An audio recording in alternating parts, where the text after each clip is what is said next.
Nuestro próximo panelista es el señor César Ricaurte del Ecuador. Tiene más de 20 años de experiencia en el periodismo, es egresado de la Universidad Central de Ecuador como periodista, tiene una maestría también de la Universidad Andina Simón Bolívar. Él representa a la organización Fundamedios, que es la Fundación Andina para la Observación y Estudio de Medios. Y ojalá y nos traiga la buena noticia que asomó Carlos Sánchez Berzaín antes de que Ecuador está por lo menos en camino de dejar la lista nefasta de países que son gobernados por dictaduras del siglo XXI. Ojalá y nos traiga esa buena noticia hoy. Le doy la palabra a César Ricaurte. Hola. Bien, sí, traigo buenas noticias y malas noticias también, así que buenas tardes con todos, con todas. El Día Mundial de la Libertad de Prensa siempre es una de esas fechas en que uno no sabe si celebrar o ponerse a llorar, ¿no? Por un lado celebramos que esta libertad esencial para las democracias, y aquí se ha hablado muchísimo de eso, para las sociedades, para el ser humano, es un derecho que tiene que ser defendido y tiene que ser promovido y tiene que ser conquistado día tras día. Yo creo que ese es el sentido de este Día Mundial de la Libertad de Prensa.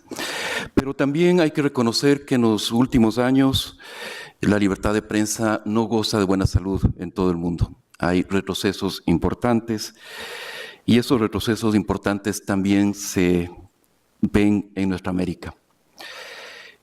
Yo quiero comenzar mi intervención justamente rindiendo homenaje a 3 compañeros, 3 mártires de la libertad de prensa que fueron asesinados hace pocos días en la frontera entre Ecuador y Colombia.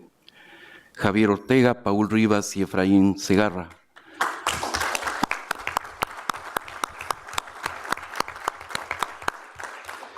Miembros del equipo periodístico de Diario El Comercio, vilmente asesinados por un grupo disidente de las FARC que opera en la frontera de Ecuador y Colombia, que se disputa el control del negocio del narcotráfico en la zona de Tumaco, que es el territorio con los mayores cultivos de droga de hoja de coca en todo el mundo en este momento.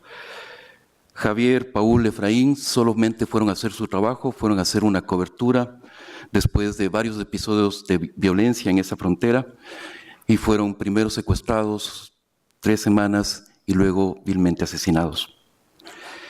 El asesinato de Paul, Javier, Efraín lamentablemente se une a la trágica estadística de periodistas asesinados en la región. Solo lo que va del año suman 16 periodistas asesinados en América Latina. En otros casos, en el caso de Paul, Javier y Efraín, como en tantos otros casos, se trata de la actuación de grupos delincuenciales, de grupos ligados al narcotráfico y a negocios ilícitos. Lamentablemente, muchas veces también coaligados con políticos y con gobiernos locales, como sucede en México, por ejemplo. Pero en otros casos se trata de una violencia contra periodistas articulada y ejercida directamente desde agentes del Estado, en el contexto de protestas sociales, por ejemplo. Algo así se ha vivido en Brasil. Nos describía hace un momento Antonio María la violencia que se ejerce contra periodistas en Venezuela. No ha llegado al límite de asesinatos, pero violencia muy, muy dura contra periodistas.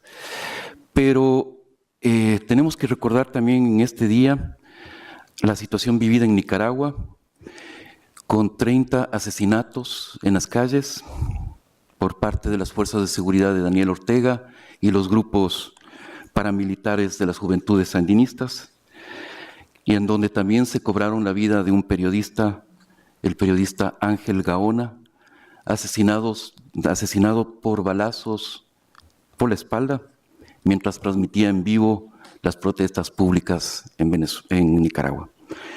Son 4 periodistas apenas en los últimos días asesinados.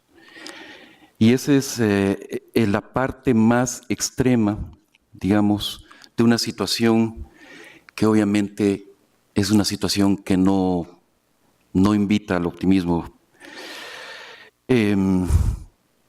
Tenemos que sumar a esta trágica conteo de muertos la situación de impunidad que cubren casos como el del asesinato del fotoperiodista Vladimir Lernoux en Haití, en el cual a más de un mes de su asesinato el Estado ni siquiera puede proveer identificación positiva de su cuerpo. Este caso engrosa la triste lista de casos previos de impunidad de asesinatos a periodistas que se arrastra desde el 2000 y en otros países que también va para otros países como Brasil, Panamá, México y varios países de Centroamérica. La violencia contra periodistas y miembros de medios de comunicación constituye una de las formas de censura más extrema. Es por eso que hace poco 24 organizaciones de libertad de prensa de las Américas reunidas en Quito, en asamblea de IFEX, exigió a todos los estados de América Latina y el Caribe la urgente implementación de medidas efectivas que permitan proteger la integridad física de los periodistas dentro de sus territorios, así como la investigación ágil y la sanción oportuna de los casos de violencia y asesinato de los cuales ellos son víctimas. Porque aquí tenemos que ser muy claros. Los estados son los primeros responsables en la seguridad, en promover la seguridad para periodistas. Son los primeros responsables en proteger a los periodistas. Y están fallando. Están fallando en toda América Latina. En toda América Latina se está asesinando periodistas. Esto ya no es aceptable. Debemos decir un basta. Porque además, estos asesinatos de periodistas están acompañados por una situación de impunidad. Son casi nulos los casos de asesinos de periodistas que son castigados, menos aún los autores intelectuales de esos asesinatos. Prácticamente no hay un solo caso, me parece que hay uno solo en México hace pocos días, en que se pudo juzgar a un autor material, pero no al autor intelectual del asesinato de un periodista. Es una situación de impunidad inaceptable. Esta situación, que es, como digo, la más extrema que se vive en América Latina, la del asesinato de periodistas, se une a estas otras violencias que se van ejerciendo contra el oficio periodístico día tras día.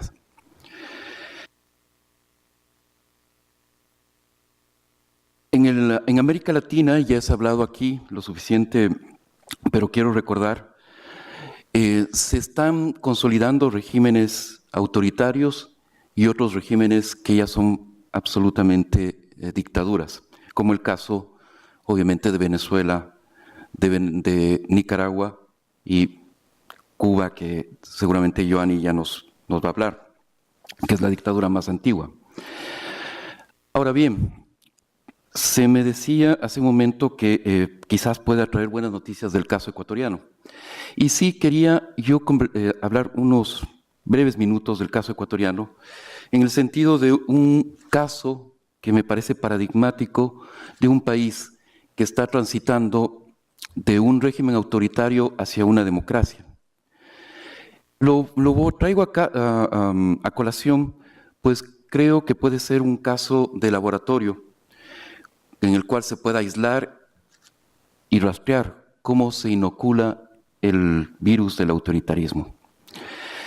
Así que me permito dar algunas breves puntos para una receta para crear un régimen autoritario. Lo primero que pasa en las sociedades que van dirigiéndose hacia regímenes autoritarios es la polarización y acoso. Los gobiernos declaran generalmente a la prensa, ¿no es cierto?, sus enemigos, ¿no es cierto?, y entonces ponen a los buenos acá, los revolucionarios acá, y luego tenemos a los antipatrias, a los traidores, ¿no es cierto?, a la prensa, a los periodistas independientes entre los malos. Decía el ministro de Comunicación de Rafael Correa que la política es un ring en el que hay que vencer al contrario. Tienes que derrotarlo en sus aspiraciones, intereses y privilegios. Tienes que arrinconar al opositor en la otra esquina. Los medios, decía él, son como una maleza que hay que limpiar, sacarlos de la cancha. Pero eso significa cortar la maleza y podarla todos los días, porque si no, no se va a morir. ¿Sí? Esto lo dijo explícitamente el secretario de Comunicación, el ministro de Comunicación de Correa, en la revista Gato Pardo de México. Imaginen esa declaración de principios absolutamente goebbeliana, ¿no? A los medios hay que podarlos todos los días, son la maleza que hay que podar todos los días. Y así es como actúan estos gobiernos.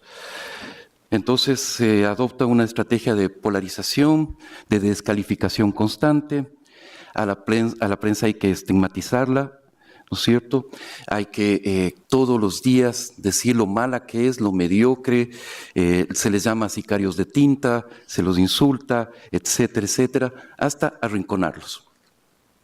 Una vez más, como dice el ministro, hay que quitarles incluso sus ilusiones. Se utilizan las instituciones estatales, ¿cierto? Seguridad Social, el Servicio de Impuestos, el Ministerio de Trabajo, para acosar de forma económica a los medios de comunicación. Y luego se utiliza un arma poderosísima en América Latina, que es la publicidad oficial. Se la utiliza para premiar a los medios amigos y para castigar a los medios críticos. El siguiente paso es presionar también a los anunciantes privados para que no pongan publicidad en los medios críticos al gobierno. De esa forma se los va acosando al punto de ahogarlos económicamente. La siguiente fase es en contrapunto a esta creación o este acoso y estigmatización, esta polarización, es crear, en cambio, medios propios, que se van adueñando de todo el espacio mediático. Se crea lo que en el Ecuador llamábamos el estado de propaganda. El estado de propaganda es que el Estado va acumulando medios de comunicación en sus manos, pero además va utilizando mecanismos como el de las cadenas nacionales o los mensajes obligatorios que impone a los medios de comunicación privados, ¿no es cierto? Y luego pues va generando todo un repertorio de situaciones que van conduciendo a crear ese estado de propaganda. Son muchos elementos que podemos señalar frente a esto. Sin embargo, yo quiero redondear, en honor al tiempo, que América Latina se enfrenta en este momento a esos dos retos enormes para consolidar la libertad de prensa en la región. Primero, la violencia extrema contra periodistas, que significa el asesinato, tanto producto de la acción de grupos delincuenciales como por la acción de gobiernos. Y en eso tenemos que decir, como decía al principio, un basta a la impunidad. Lo segundo es la generación de estos gobiernos autoritarios que van aplastando la libertad de prensa día tras día, cortan la maleza día tras día hasta dejar sin una sola hierba, sin una sola flor, sin un solo medio de comunicación con el cual podamos ejercer este derecho humano fundamental. Gracias.